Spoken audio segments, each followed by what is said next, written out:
They were never just sacrificed. They became something worse. And if this theory is true, then every smiling monster walking through the streets of the town was once a child who screamed, a child who suffered, a child who was offered to something ancient. Because when you go back and look at from, the clues were never hiding. They were right in front of us. The children Tabitha keeps seeing. The strange lullaby. The symbol carved everywhere. The tunnels beneath the town. The smiling creatures that hunt at night. At first, all of it felt disconnected. But here's what changes everything. What if it's all one story? What if the children weren't simply murdered in some forgotten ritual? What if their pain transformed them? And what if the monsters are what survived? Because think about it. The show keeps repeating one thing over and over. Children matter. Not adults. Not the town itself. The children. Every major supernatural vision somehow leads back to them. Tabitha sees them. Victor remembers them. Even the cave drawings point toward them. That wasn't random. The show has been telling us this from the beginning. And once you connect the pieces, the entire mythology changes. Because sacrifice in ancient horror stories is never about death. It's about exchange. Something is given so something else can be born. And in From, that something may be the creatures. Look at how the monsters behave. They don't act like wild animals. They act like broken people. They smile. They speak softly. They move slowly. Almost like they're replaying a role they were trapped in. That smile has always felt wrong. Not evil. Forced. Like a mask. Like something pretending to remember what being human looked like. And this is where it gets terrifying. Children often smile when they're scared. Especially when forced to. Especially in rituals. Especially when trying to please adults. What if the monsters smile because that was the last expression burned into them? Not joy. Submission. Fear. Obedience. That changes everything. Because suddenly, their smiles stop being monstrous. They become tragic. And then there's the way they talk. They whisper names. They know secrets. They know personal details they should never know. How? Most people assume the town itself tells them. But what if it's memory? Fragments. Pieces left behind. Imagine a child being sacrificed while surrounded by the townspeople. Hearing names. Hearing voices. Hearing prayers. Those memories would remain. Twisted. Broken. Incomplete. But still there. That's why the monsters feel familiar. Not because they're demons. Because they were human once. And maybe they remember. Not fully. But enough. Enough to whisper. Enough to manipulate. Enough to hurt. And look at where they sleep. Underground. In the tunnels. That matters more than people realize. Because the tunnels aren't just hiding places. They feel ancient. Ritualistic. Like burial chambers. Like wombs. Places where something was created and never truly finished. When Tabitha enters those tunnels, what does she find? Drawings. Symbols. Evidence. History. It feels less like a monster nest and more like a grave. A grave for children. But not normal graves. Transformation chambers. Places where death became rebirth. The cave drawings support this. People standing in circles. Strange symbols overhead. Figures reaching upward. At first, it looked like worship. But what if it was sacrifice? What if the symbol itself represents the ritual? A process. A machine. A cycle. And every time it repeats, something new is born. Something worse. That symbol appears too often to mean nothing. On walls. In visions. In memories. Like a mark burned into reality itself. Almost like ownership. And who would own those children? Whatever lives beyond the town. Whatever controls the forest. Whatever feeds on suffering. Because that's the real pattern nobody talks about. Pain creates power here. Fear strengthens something. Loss feeds something. Death changes the rules. Every tragedy feels purposeful. Like energy being harvested. And if that's true, then the original children weren't random victims. They were the first fuel source. The first offering. The beginning of everything. Which means the monsters aren't the cause of the curse. They're the result of it. Victims turned into weapons. That redefines every attack in the series. Every kill, every smile at the window, every whisper in the dark. It isn't hunger. It's repetition. A cycle. A ritual still echoing. Like they're trapped reliving their own suffering by inflicting it on others. And suddenly, the most horrifying part of From isn't that the monsters want to kill everyone. It's that they may not even understand why they're doing it. They could be acting out the pain they were born from, like trauma turned physical, like grief turned flesh. And if that's true, then nobody in this town is fighting monsters. They're fighting children who were never allowed to die. And the deeper this goes, the worse it gets. Because if the sacrificed children became the creatures, then what exactly created the children's visions? Who is still calling to Tabitha? Who still wants to be found? Because maybe not all of them transformed. Maybe some part of them remained behind. Watching. Waiting. Begging for release. And that means the monsters outside the houses might only be half the story. But here's what changes everything. If the monsters really were the sacrificed children, then the visions aren't warnings. They're memories. And suddenly, Tabitha's journey becomes far more disturbing. Because every time she sees those children, they never attack her. They never try to hurt her. They just look at her. Like they want something. Like they're trying to remind her. That wasn't random. The show has been telling us this from the beginning. The children appear pale, broken, terrified. Not evil. Not corrupted. Just trapped. And that's important. Because if the monsters are the physical result of the ritual, then the visions could be the spiritual remains. Two halves. Body and soul. The body twisted into monsters. The soul left behind in the place of sacrifice. That would explain why the children keep leading Tabitha deeper into the mystery. Not because they want her dead. Because they want her to understand. And this is where it gets terrifying. The lullaby.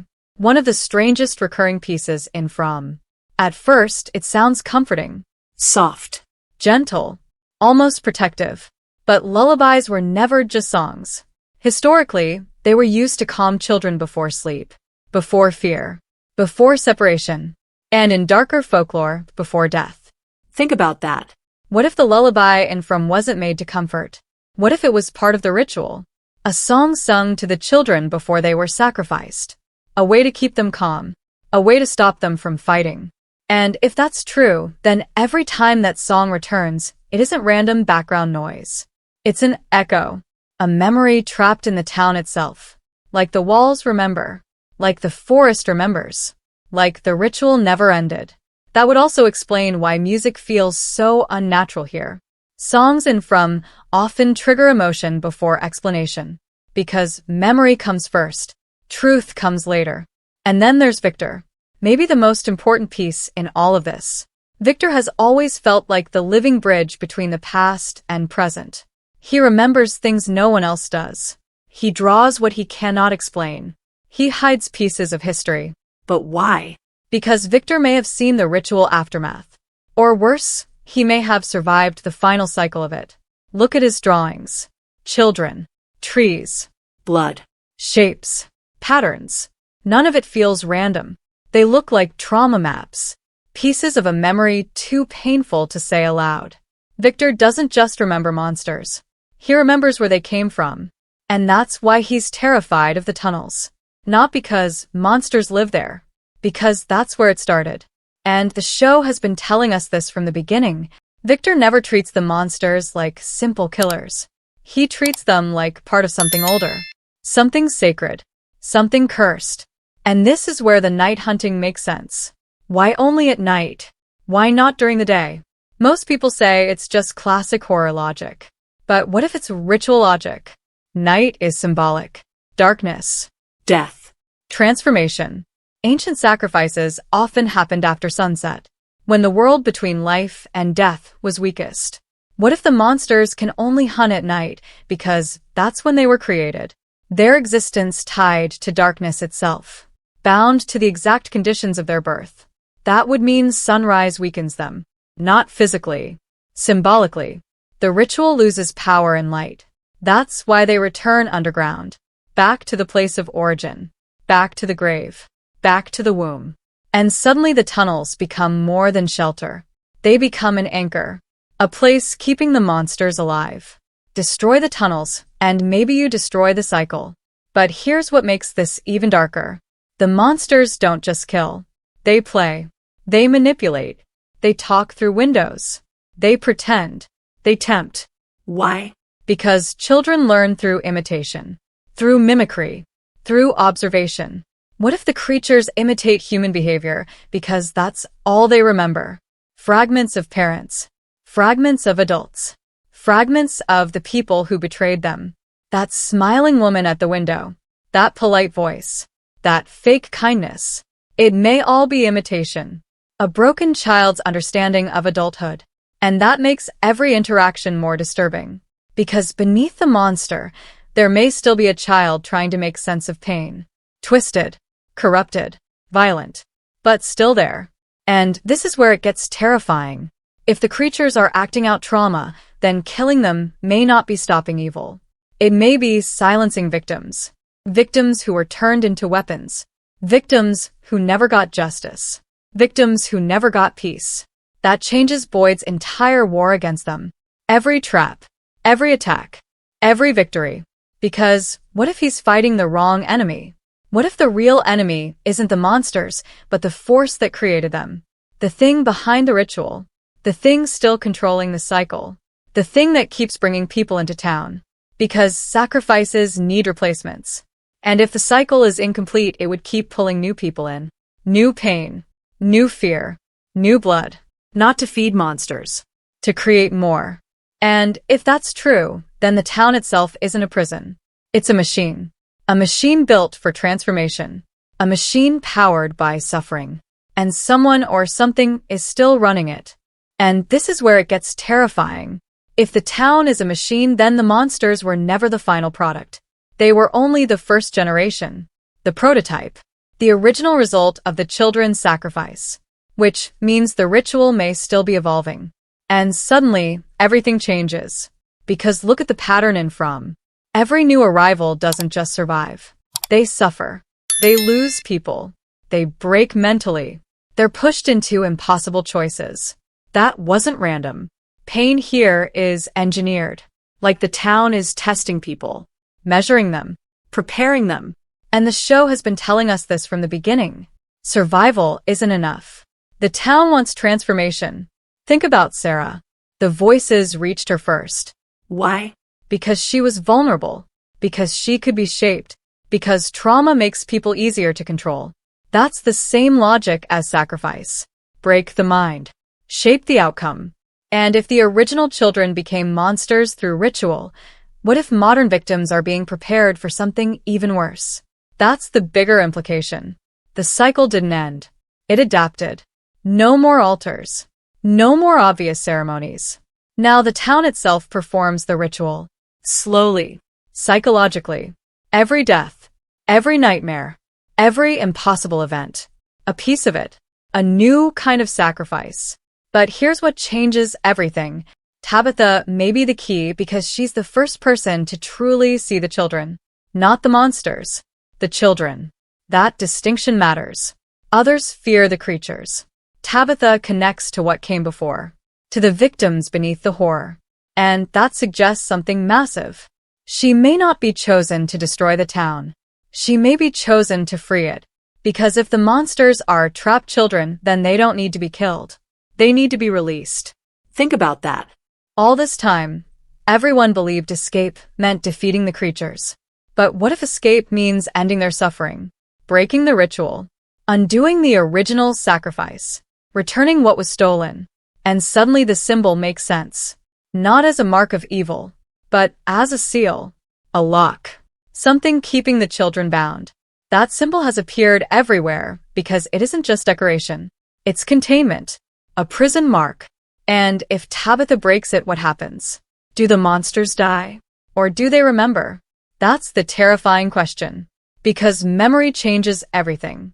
Imagine one of those smiling creatures suddenly remembering who they were, remembering their parents, remembering the ritual, remembering the betrayal. That rage would be unimaginable. Not animal rage. Human rage. A child's rage. Pure. Ancient. Unfinished. And this is where Boyd's blood becomes important. Boyd changed the rules. His blood killed one of them. That was supposed to be impossible. Why? Maybe because the monsters aren't immortal. Maybe because their forms can be destroyed. But destroying the form doesn't mean freeing the soul. It may only reset the pain. Send it back into the cycle. Back into the machine. And if that's true, every monster death may actually strengthen the system. Feed it. Like burning evidence instead of solving the crime. That would explain why the town keeps escalating. Why every answer creates bigger questions. Because the system protects itself. It adapts. And now, the most horrifying possibility. What if there are still children waiting to be sacrificed? Not in the past. Now. Ethan. The boy who understands too much. Who sees patterns. Who speaks in symbols. Who keeps surviving. Children are always central. That wasn't random. The show has been telling us this from the beginning. Ethan may not just be important. He may be next. And if the town needs another sacrifice to continue, then everything is leading toward him. That's why the voices care. That's why the visions keep growing stronger. That's why Tabitha was shown the children. A warning. A map. A chance to stop it before it repeats. But here's the darkest truth of all. What if the monsters aren't trying to kill Ethan? What if they're trying to protect him from becoming one of them? That changes every chase. Every encounter. Every near miss. Because if they remember even fragments of what happened, they would recognize another child heading toward the same fate. And maybe, just maybe, their violence isn't cruelty. It's desperation. Broken souls trapped in endless pain, trying to stop history from repeating. Which means the final battle of From may not be humans versus monsters. It may be humans versus the force that made them. And if that day comes, the town will have to face one impossible question. What if the only way to save everyone is to save the monsters first? Because if killing them is killing what remains of those children, then every victory so far may have been another tragedy. And maybe the real horror of From was never the creatures outside the house. It was the children crying beneath it, still waiting, still trapped, still smiling.